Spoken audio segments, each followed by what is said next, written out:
would you tell me what you remember of when I first approached you about this project? Well, what I remember first was, I told you this many times, but Jeremy, my agent, told me, Woody, watch this movie, The Square.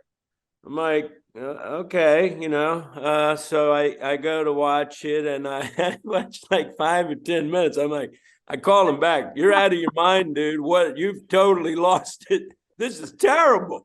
I mean, are you kidding? What? He says, keep watching. I'm not going to keep watching. And then I watched the movie, and then I totally got it. I'm like, oh, this guy is a true auteur. And then I watched Force Majeure, and I was like, holy fuck. And so it was really, I felt like I just was having my eyes open to a new talent that I had no idea about. Who, truly, I think, one of the great visionary directors on this planet. And then so then we got on a Zoom together, remember? Yes. And you were telling me about the movie. You outlined the whole movie. But you got into that whole area in the boat where people are vomiting and shitting, the craziness. And I was like, this is unbelievable.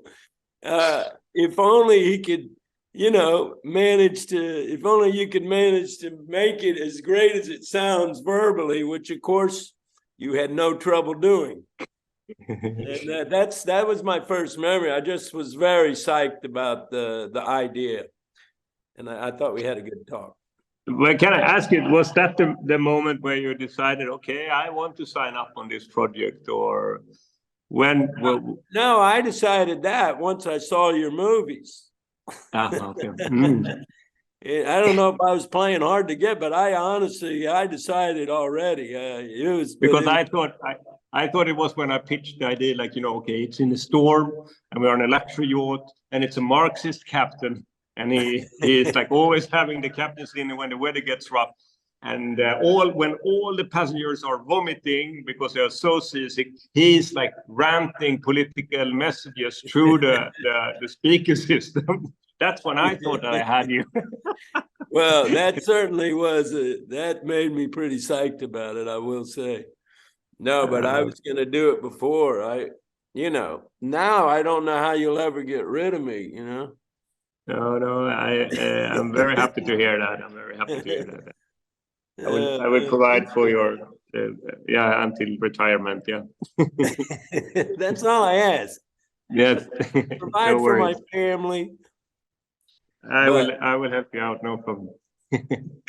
No, I had such a, when I was contacting Woody, then of course I was nervous as this European director that is approaching like this American Hollywood star that had been a star since he was like, I don't know how long you have been a star, Woody.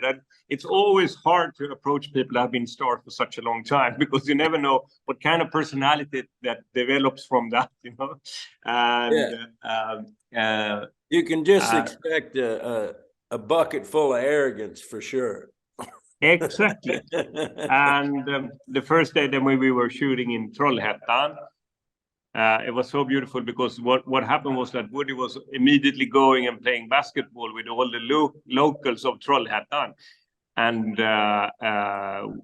he brought them to this place, there's restaurants, and everybody was like hanging around, and it felt very welcoming.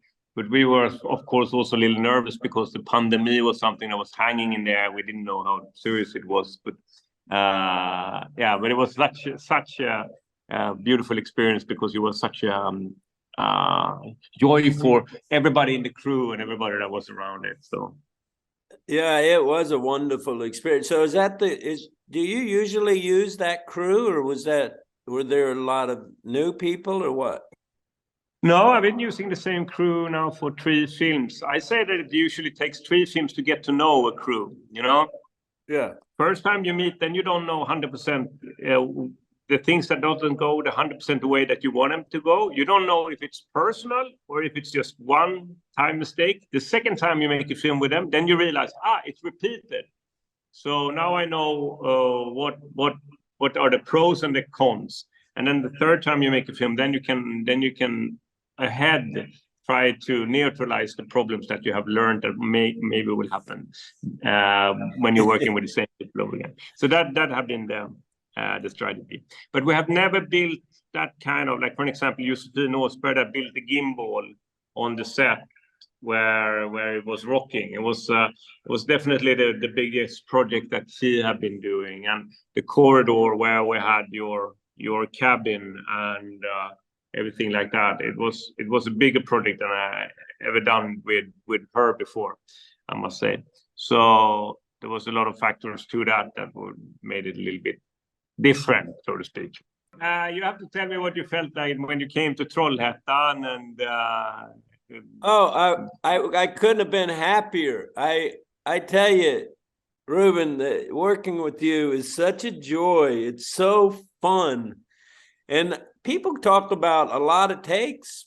I don't remember a lot of takes because just every take was fun and like, okay, let's try this. Then what about that? And you made it like we're at a playground. We're having fun. There's no downside. There's no losing. There's no wrong direction. Let's just, other than faking it and trying to make a laugh. Remember, and by the way, it was great education for me because I'll do things that, little tools I've learned over the years of like, this will get a laugh. You know what I mean? Yeah. Like you were like, no, it comes from social interaction. Laughter, it doesn't come from, making jokes and things like that, which is really, that's what is so true in your films, and the way you'll make such discomfort in just staying on a frame too long and then you get the humor of it, It is. So why did that? I mean, because I've watched all of your movies from the beginning, and it seemed like you really started doing that pretty early on, at least by the second film, where you would hold the frame for quite a while, right? What was it that, because you knew that was different, right? I mean, what was it made you do it? But I think it's an approach that situation comedy very often, like it is that we relate to the situation rather than we relate to the characters.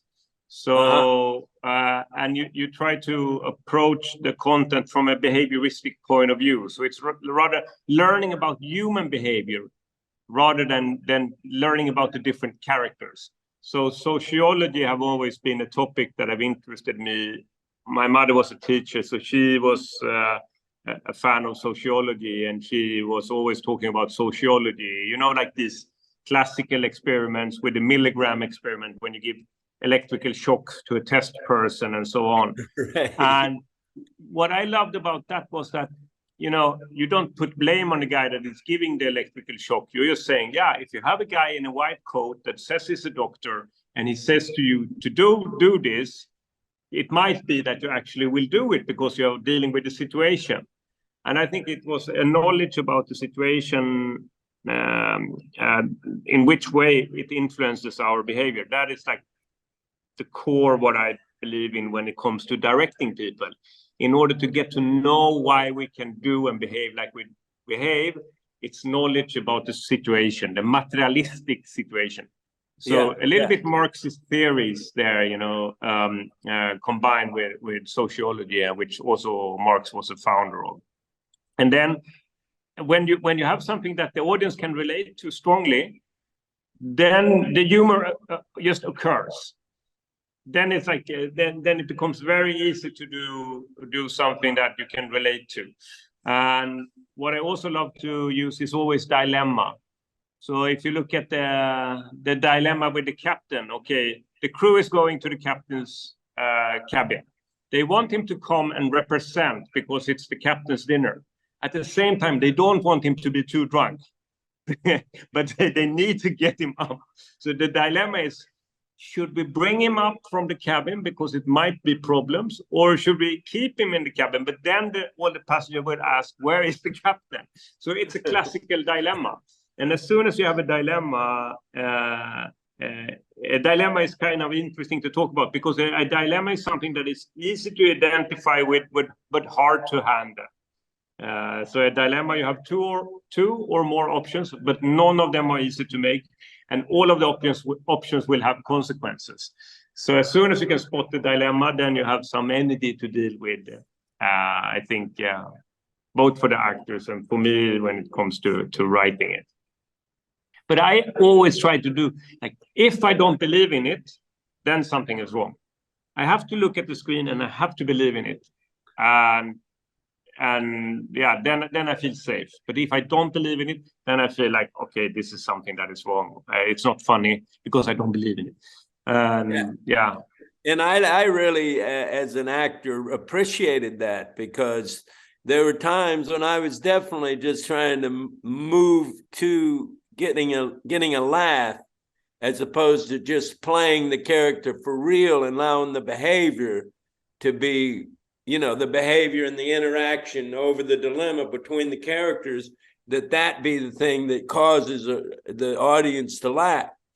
And you were great about that. You have a very true line of, like, you feel it the second it goes the wrong way. I don't know. Anyway, I much appreciated that while we were filming.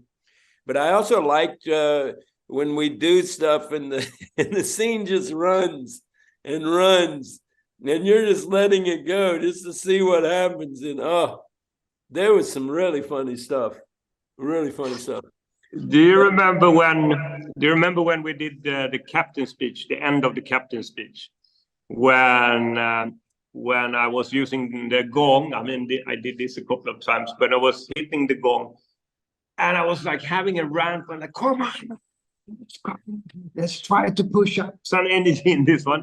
And I think that Zlatko took off his shirt and was waving his shirt above your head when you were like going into the last part of the political speech. But I think that, for me, it's great if you have two actors, like when working with you, that is like so precise and so skillful, and always managing to make your performance go through the screen. And Zlatko Buric. And to have the two of you on set and looking at your performances, it was just a true joy. And then in the end of the day, you realize maybe we had a little bit too much time, because they have already pulled it off. They have already done a great performance. Would they have already done a really, really great performance? But we still have time for 3 more takes. How the hell should I push in even some more energy into this? So we are doing the best take, the last take that we're doing. It has to be the goal that we're doing. The last take is the best one. So that's why I was ranting so hard. And do you feel like the last take generally ends up being your favorite take, or no? No, the second last take is very often the best take, because the last take, then I feel that people are charging too much. Then it's like, it's a little bit, we're pushing a little bit too hard. Maybe it's because of me, but often the second last take is the best one, I think. That's interesting. Yeah, because of the pressure of the last take. Yeah. But what do you, if you look at your experience of shooting and 2 years, and I mean, I'm impressed of how you are approaching a part, and when you decide to go into a part, and what did you get to know? What did you decide about, like, when it came to the captain, and how did you build the background idea about him? Well, I was very fascinated by the part. As you know, I'm a Marxist, anarchist, capitalist, redneck hippie. Yeah, go. So, I mean, I have all these conflicting, but the Marxist thing, I thought it was a beautiful part, because, you got a captain who's a Marxist working on a $250 million luxury yacht. And so it just has to be eating at him, the hypocrisy of his life, that this is what he's doing, which is why he's a drinker. And this is what he's doing. And he just like trying to deaden himself with the alcohol. and you know, just couldn't be more delighted when all this shit starts happening. You know, to him, he wants chaos and bedlam, and he wants the capitalist bourgeoisie to suffer, you know. So I don't know. To me, it was just a great part to get to be, you know, to get to inhabit. I think you summed up the character's feeling to his job with the line "shit socialist." Right. And that was something that Woody presented on set. I thought it was beautiful. Shit socialist. I don't know if I can do it in a good way, but shit socialist. They have made a T-shirt. Neon have made a T-shirt with that sentence. Did you know that, Woody? Oh no, I didn't know that. Shit socialist. It really was just natural. It's very hard to say that. Shit socialist. You want to say shit. But that was beautiful. You've been like you've been to all of these places and shown the movie. You were you know, in Israel and in throughout Europe. And would you say that there was like did you feel like a difference in reaction based on geographically where you were, or did you feel like people kind of had a common response to it? Or maybe you know different based on their economic status, you know? Yeah, okay, that's an interesting question. I would say that one thing that I think is a little bit in the US, I must say, the reactions there have been a little bit less discussion about the political content and more discussions about the vomiting and the storm. So yeah, that seems very American to get obsessed with that kind of stuff. Okay. So, and then when I've been in Eastern Europe, then I feel really that they are corresponding to the political discussion. I mean, then I'm talking about countries that have maybe been under a communistic dictatorship. So they also have like all the different kind of experiences of like communism, socialism, those kinds of ideas. But they also have a very, how to say,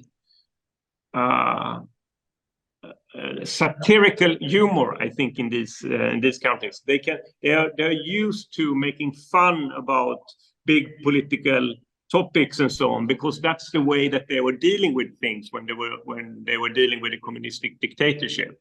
So that have been quite fun to see how they are corresponding to the film. They are laughing a lot. I mean, there's a lot of laughter all over the world, I must say. That is really the feeling that I get. And it's also fun because I've shown the film for all different classes. And when I've shown it to billionaires, or if I've shown it to workers that live in the village where I live, or where I have my house in Spain, in Mallorca, everybody's sharing when Abigail stands up and say, "On the yacht, cleaning lady, here, captain." Everybody goes, "Wow!" Even the billionaires go, "Wow, we agree." Like revenge. So I think it's a universal story for us human beings about, like, how do you say, claiming your position, taking your rights. And one last thing, I have to say one last thing. Do you remember, Woody, when we talked about that the captain should go to the island? Yes, and I wanted to. I had some fucked up schedule thing where I couldn't do it, but yeah, I really wanted to do that. But it can be fun for the readers to read about the idea, and it was that you should die. The captain should die quite quickly. Yeah, like we're talking, and the you know, Slatko's saying something. The Russian, for those who don't know, the Russian saying something. I start laughing. Coconut falls out of the tree. I'm leaning against. Boom! Hits me on the head. I'm dead. And you're dead. That's a great idea. Yeah, exactly. It would be that Dimitri is saying some political quotes that he have borrowed from the Marxist captain in order to make himself look better in front of Abigail. So he's like, and then the captain starts to laugh. Okay, you fucking hypocrite. Now it's the time to be a socialist. And then he gets killed by a coconut when he's laughing, like boom. That's it. I could have been fun. I wish we could have done that, but alas, it still turned out great. Yeah.